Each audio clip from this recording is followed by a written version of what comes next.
it's been heartbreaking and یہ بہت دل شکن ہے اور ہمیں بہت غصہ ہے۔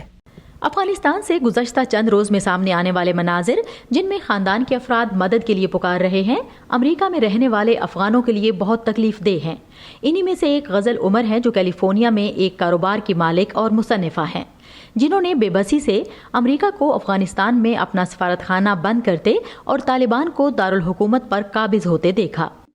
ہم میں سے بہت سے ابھی تک اس صورتحال کو سمجھنے کی کوشش کر رہے ہیں۔ مجھے یوں لگتا ہے کہ یہ افغان عوام کے ساتھ ایک زبردست دھوکہ ہے۔ کچھ افغان امریکیوں نے اختتام ہفتہ باہر آ کر احتجاج کیا تاکہ امریکی ہم وطنوں کو اس جانب توجہ دلا سکیں۔ وہ لوگ جو ملک میں امریکی حکومت یا افغان باشندوں کی مدد کرنے والے امریکی اداروں کے ساتھ کام کر رہے تھے، کہتے ہیں کہ انہیں ڈر ہے کہ گزشتہ 20 برسوں میں جو فوائد حاصل کیے گئے تھے وہ اب ختم ہو جائیں گے۔ People never thought of this day will ever come back. لوگوں نے یہ تصور بھی نہیں کیا تھا کہ یہ دن دوبارہ واپس آئے گا جب ایک غیر منتخب حکومت ملک میں لوٹ کر اقتدار سنبھال لے گی۔ ہر ایک صدمے میں ہے۔ I haven't slept. حکومت میں یہ تبدیلیاں شروع ہونے کے بعد سے میں سو ہی نہیں پائی۔ طویل عرصے میں پہلی بار میں نے خود کو اتنا بے بس پایا ہے۔ For the first time in a very long time. فرشتے طیب نیو یارک میں افغان پناہ گزینوں کے لیے کام کرتی ہیں۔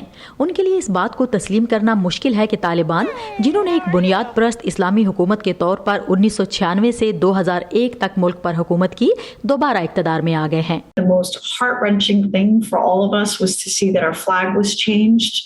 ہم سب کے لیے دل دہلا دینے والا منظر اپنے پرچم کی جگہ کوئی دوسرا جھنڈا لہراتا ہوا دیکھنا تھا۔ ہم اس پرچم کو قبول نہیں کر سکتے، ہم اس کو افغانستان کی نمائندگی کرتا نہیں دیکھ سکتے، اور ہم اس دہشت کی حکومت کو کبھی تسلیم نہیں کریں گے۔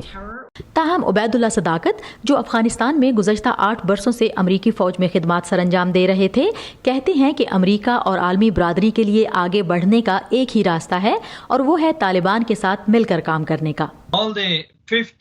وہ تمام 50 ملک جو افغان حکومت کی مدد کر رہے تھے، انہیں سوچنا ہوگا کہ یہ بھی افغان حکومت ہی ہے، اور انہیں اس حکومت کے ساتھ بات چیت کرنے کی کوشش کرنی چاہیے اور ان کے ساتھ رابطے بہتر کرنے چاہیے۔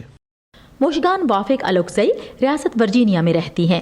وہ نہیں جانتی کہ ان کی اکیڈمی کا کیا بنے گا، جو افغان خواتین کو آن لائن کلاسز اور پیشہ ورانہ تربیت فراہم کرتی ہے۔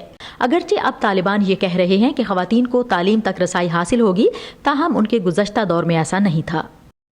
I did request our international community, please.